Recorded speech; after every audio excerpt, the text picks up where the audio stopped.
falar agora de como a pandemia mexeu com os planos de muita gente. Às vésperas daquele grande dia, da maior viagem ou da nova vida, surgiu o coronavírus colocando o planeta em stand-by. Essa foi a sensação de muitos brasileiros que vivem no exterior. Eles tiveram que conter emoções, modificar a agenda e admitir que as frustrações eram apenas um sinal de que estava nascendo um mundo diferente e longe de casa. Quando 2020 começou, tudo o que tínhamos eram planos. 2 meses depois, a única certeza era de que não existem certezas. Quando a gente falou, vamos conhecer o país, não, a gente conhece a nossa janela. A paisagem da nova vida na Baía de Amora, por enquanto, só pode ser apreciada assim. Pai, mãe e filho veem o ainda desconhecido bairro onde moram pela janela. Alamara, Rodrigo e Leonardo haviam acabado de chegar a Portugal quando a pandemia foi anunciada. A comemoração e o susto se misturaram. Ela saiu do Brasil com planos de expandir um negócio na Europa e ele de uma nova colocação profissional. Acabaram de alugar um apartamento. Nem trabalho para ela, nem emprego para ele e muito menos uma previsão. Nós somos uma família de imigrantes e imigramos apenas 3 meses. Nós tivemos um planejamento de 6 meses e nos preparamos para tudo. Quase tudo, né? Quase tudo. Mas quem é que poderia se preparar para um isolamento social em outro país? O nosso planejamento financeiro sofreu algumas dificuldades porque a gente veio com uma taxa de euro comercial e de repente teve esse disparo do euro, do dólar e o nosso dinheiro que era para X meses foi reduzido. Então tudo está sendo reduzido, né? E estamos aqui sobrevivendo a esse misto de emoções. A adaptação de Léo na escola também não aconteceu. Ele tinha vaga, mas não tinha como ele ser inserido sem ter um conhecimento, né? Uma integração na escola, saberem se ele está ou não naquele nível. Então não teve como ele ser avaliado.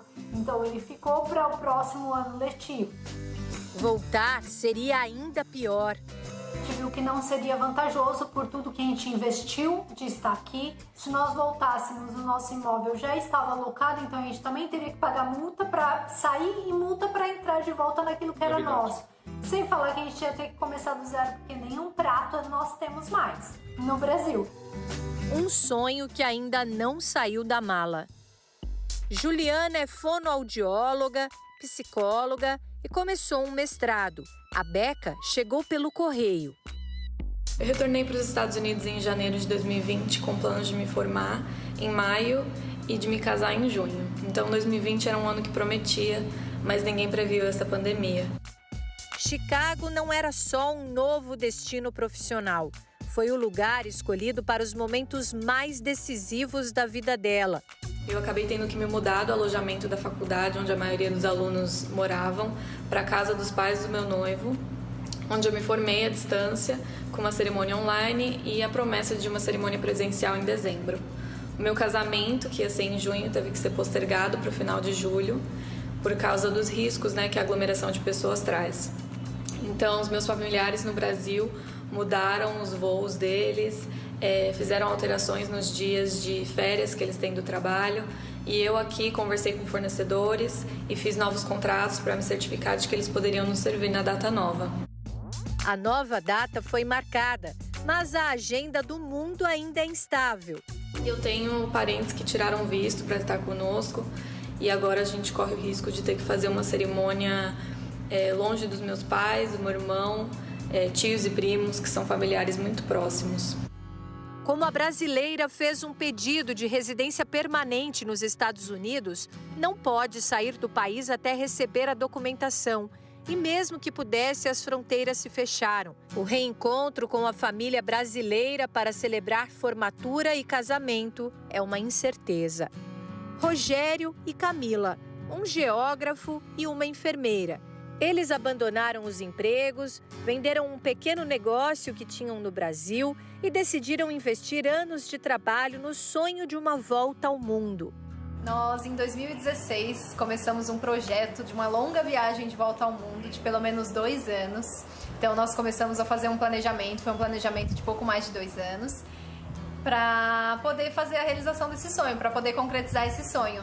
Nós exploramos a África por 15 meses, fizemos uma travessia conhecida como Cape to Cairo, começamos na África do Sul, passamos por 13 países até chegar ao Egito. Até que o roteiro foi interrompido pela pandemia. O casal voltou do Cairo num voo de repatriação. Por exemplo, nós não conseguimos nem visitar as pirâmides, as famosas pirâmides. Então ali nós percebemos que deveríamos mudar os planos, só que naquele momento nós não tínhamos nem como sair do Egito, já que as fronteiras estavam fechadas. Foi aí que nós entramos na lista organizada pela Embaixada Brasileira no Egito para um voo de repatriação. Eles nem imaginam quando poderão embarcar de novo.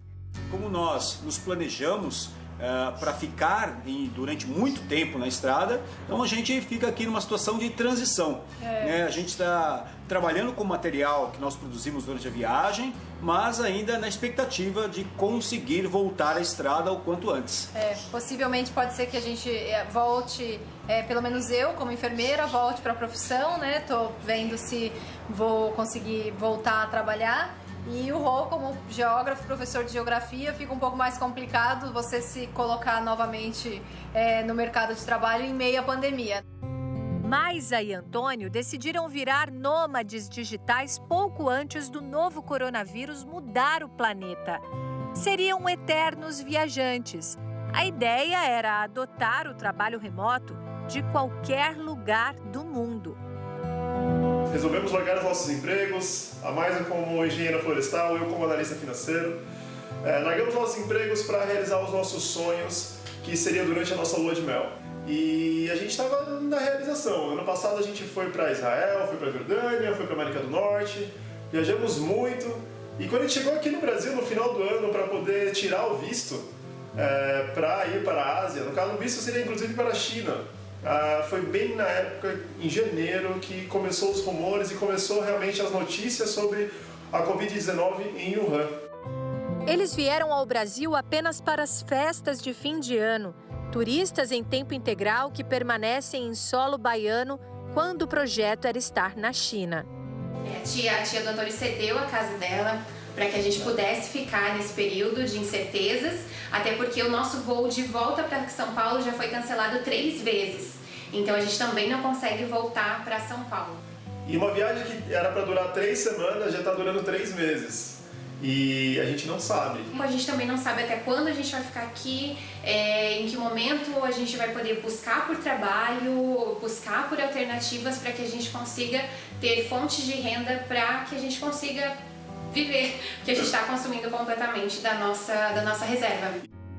Na Austrália, mais um casal de brasileiros num momento marcante da vida. Dom está chegando. Grávida de 9 meses, a bancária e o músico esperavam ansiosos pela visita da família, depois de muito tempo longe.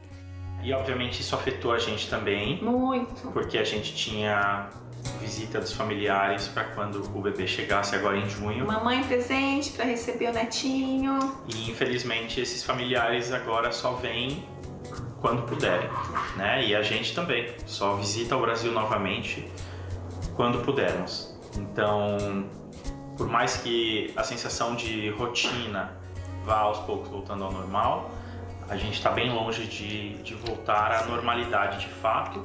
E como eu falei, se é que essa normalidade algum dia voltará a ser a normalidade que a gente conhecia até o começo desse ano, né? A vovó Dalva já estaria com eles para ajudar nos primeiros cuidados do segundo filho. Viagem cancelada na reta final da gestação. Eu fiquei um pouco desesperada. Eu falei, meu Deus, vai ser super triste. O músico, com mais tempo em casa, perdeu parte dos trabalhos, mas ganhou novos ensaios.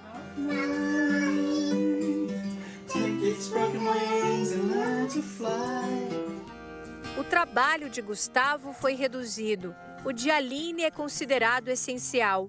A correria para se arrumar antes do expediente virou brincadeira com a pequena.